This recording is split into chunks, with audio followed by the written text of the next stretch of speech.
Imagine this. The United States gave Iran 15 list of terms and conditions. If you want peace, if you want sanctions removed, you must agree to this. At the core of it, the message is simple. No nuclear weapons, no long-range weapons, missiles, stop influencing wars in the Middle East, and behave like a normal country globally. In one line, all they said to Iran is, give up your power. But Iran didn't negotiate. They rejected it completely. And instead, they came back with their own conditions. Not small adjustments, a complete different direction. Iran said, first stop the war completely. Stop bombing on us. Then we talk. That's the first condition. The second condition, give guarantees. We don't trust you. Prove you won't attack us again. And the third, pay for the damages. What? Yes. You destroyed infrastructure for the civilians, and for them, you have to compensate. And the fourth and final one, accept our control over the Strait of Hormuz. This is our Strait of Hormuz and a strategic zone for Iran. And the final one, the fifth, is no limits on our military power. We keep our missiles, we keep our influence. So in one line, Iran's response was, you stop the war, pay for the damage, guarantee our safety, and we keep our power. Where the real problem begins. The US says, you give up your power first, and Iran says, guarantee the safety first for us. And this is not a small disagreement, this is completely a mismatch of expectations. And I also believe that it's going to get into a deadlock position, and this is not going to resolve sooner or later.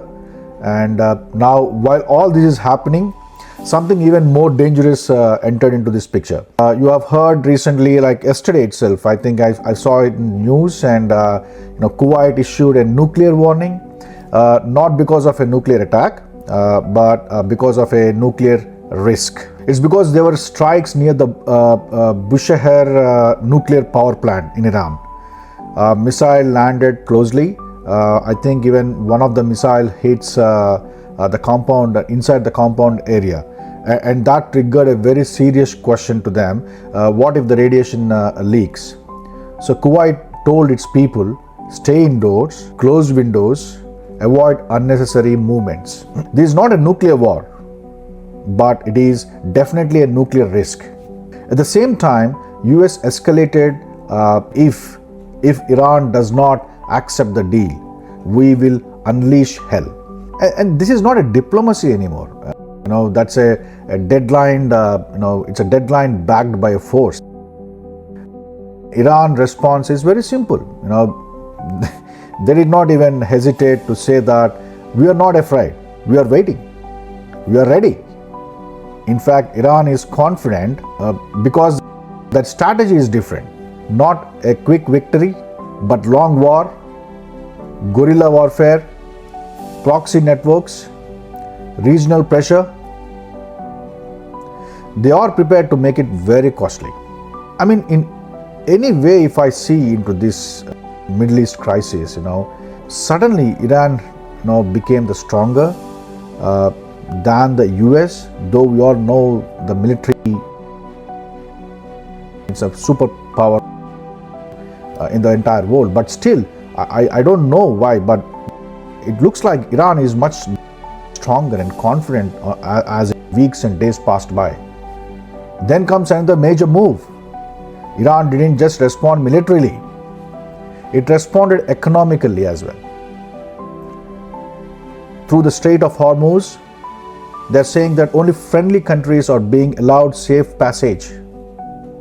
And this recently happened a day back, released a press statement that countries like India, Russia, China, Iraq, and finally The most unbelievable country name is Pakistan.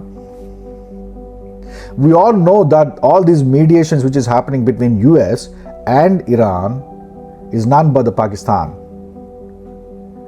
And how Iran could just give that friendly passage to Pakistan, I don't know. It seems so confused.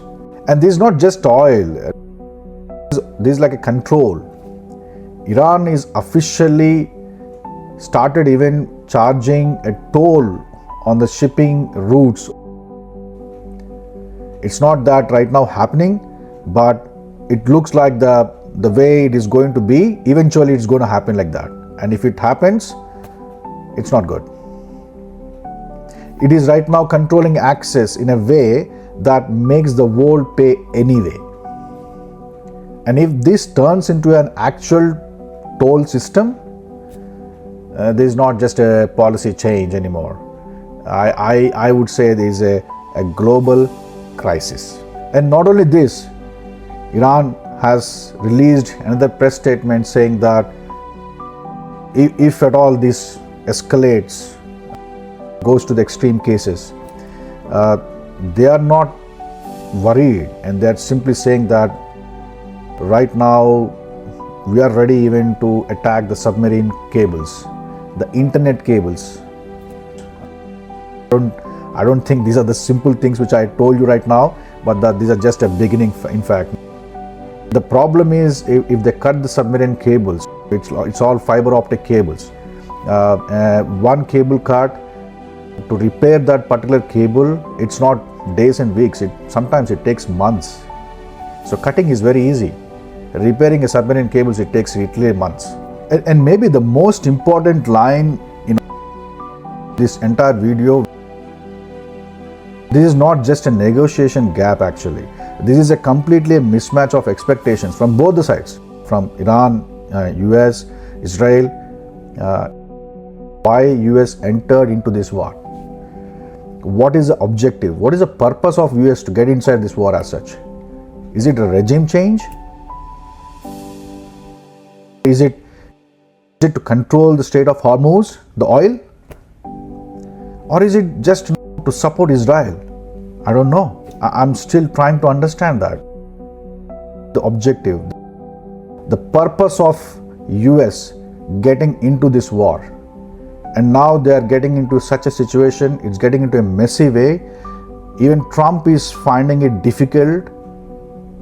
He himself is confused whether to come outside of this, and even if he wants to come out, how? What are the ways? He just got stuck over there. And guys, if you really feel my video is very useful, the analysis and the deep dives, the research, the effort we actually kept on this video to bring that perfect and simple way of understanding the content. Okay, so please do subscribe my channel, and the most important thing is please like and share to your family and friends, and that is what actually supports our channel. And one more thing is that specifically on this, I have made already one long video which is a 10 minutes. It talks about 4 weeks of energy crisis, in each week how disruptive it can become. Right now we are in the 3rd week of it, and the moment we touch actually the 4th week, it's going to be absolutely collapse. It's absolutely collapse.